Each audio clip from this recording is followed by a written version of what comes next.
فیصل صاحب، سفر انسان کی بنیادی ضرورت ہے. کیا آج کی جدید سواری کے متعلق قرآن کریم میں کوئی اشارہ ملتا ہے؟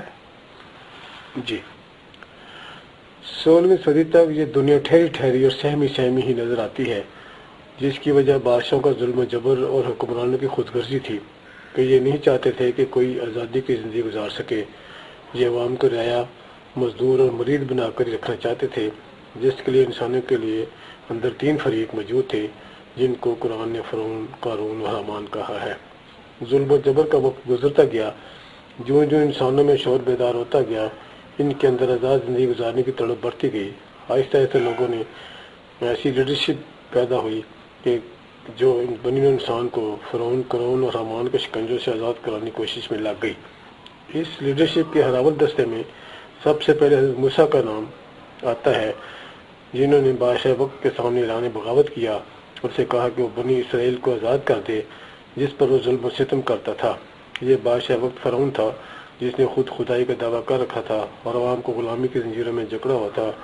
اس کے معمولاً 2 وزیر تھے جن کا نام قارون اور حامان تھا. سورہ عنکبوت. انسانی آزادی کے حوالے سے حضرت موسیٰ کے بعد ایک بڑا نام حضرت محمد صلی اللہ علیہ وسلم کا آتا ہے، جنہوں نے غلاموں کے حق میں آواز اٹھائی. ان کو وقت کی تینوں طاقتوں کا سامنا کرنا پڑا، فرعونی، قارونی اور حامانی طاقتوں کا. انسان دشمن یہ تینوں طاقتیں ہر دور میں رہی ہیں. صدیوں پرانی تہذیب آہستہ آہستہ بدل رہی تھی، زمانہ ترقی کر رہا تھا. انسان اپنی ضرورت پوری کرنے کے لیے قافلوں کی صورت میں ادھر ادھر جانے لگا تھا. 6 صدی عیسوی تک ادھر ادھر جانے کے لیے سواریوں کا استعمال شروع ہو گیا تھا. نزول قرآن کے وقت تک جو چوپائے بار برداری اور سواری کے لیے استعمال کیے جاتے تھے وہ 4 جانور تھے: اونٹ، گدھا، خچر اور گھوڑا. ان 4 جانوروں کا ذکر قرآن میں صراحتاً آتا ہے، جبکہ دور حاضر کی سواریوں کا ذکر اجمالاً آتا ہے. ارشاد ربانی ہے: بے شک تمہارے رب بہت مہربان رحم کرنے والا ہے، جس نے تمہارے لیے گھوڑے، خچر اور گدھے پیدا فرمائے کہ تمہاری زینت بن سکے، اور بہت سی ایسی سواریاں پیدا کرے گا جن کو تم لوگ نہیں جانتے. سورہ 16 آیت نمبر 7 تا 8. آیت کے آخری حصے میں اللہ نے پیشین گوئی کا انکشاف فرمایا ہے کہ مستقبل میں وہ ایسی سواریاں پیدا فرمائے گا جن کا نزول قرآن کے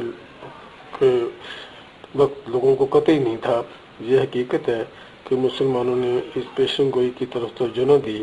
حالانکہ قرآن کی یہ کھلی دعوت مسلمانوں کو ہی تھی، لیکن ہمارے علماء نے قرآن کو اس رنگ میں پیش ہی نہ کیا اس سے ہر وقت مرنے کا تذکرہ کیا اور اس دنیا کی زندگی کو یتیمانہ اور مسیحانہ گزارنے کی تلقین کی.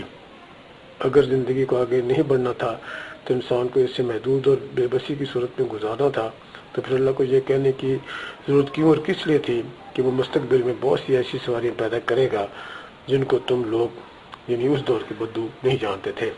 جیسا کہ عرض کر چکا ہوں کہ اللہ کا نظام نہ کبھی رکا ہے اور نہ ہی کبھی رکے گا. علماء سوچ جتن کر لے، یہ دنیا پھلتی پھولتی رہے گی، بڑھتی چڑھتی رہے گی، اور یہی اللہ کی منشا ہے. علماء کے کہنے سے مسلمان تو مردہ دل اور مایوس ہو کر بیٹھ گئے، لیکن کیونکہ دنیا کو آگے بڑھنا تھا اس سے دوسری قوموں میں ایسے اشخاص پیدا ہو گئے جنہوں نے اللہ کی اس پیشن گوئی کی لاج رکھ لی. ان لوگوں نے من کی شاخت سے بے شمار دریافتیں اور ایجادات کی. ان ایجادات کے لیے ضروری معدنیات، دھاتیں اور دیگر لوازمات تلاش کرنے کے لیے زمین کھنگال ماری، آسمان چھان مارے، پہاڑ توڑ ڈالے، سمندر جھنجھوڑ ڈالے اور فضائیں عبور کر ڈالیں، اور آخر ان کی بدولت دنیا نے نئی کروٹ لی. آج دنیا ان عظیم انسانوں کی ہی مرہون منت ہے کہ لوگ حتیٰ کہ سب مبلغ بھی موٹر سائیکلوں، کاروں، ہوائی جہازوں، بحری جہازوں اور ریل گاڑیوں جیسی سواری میں نہ صرف آرام دہ سفر کر رہے ہیں بلکہ زندگی کے سفر کا مزہ بھی لے رہے ہیں. جس طرح سے دنیا آگے بڑھ رہی ہے، آج جدید سواریوں میں نت نیا اضافہ ہو رہا ہے. جگہ جگہ بجلی سے چلنے والی ٹرینوں اور شمسی توانائی سے چلنے والی کاروں کا استعمال ہو رہا ہے. ان کے علاوہ نہ جانے کیسی کیسی سواریاں وجود میں آ جائیں گی، مگر افسوس کہ اللہ کا وعدہ جو پیشن گوئی کی صورت میں کیا گیا تھا پورا بھی کیا تو غیر مسلموں نے، جنہیں ہمارے علماء آج بھی کافر اور زندیق کہتے ہیں اور خود کو مومن اور صدیق کہتے ہیں.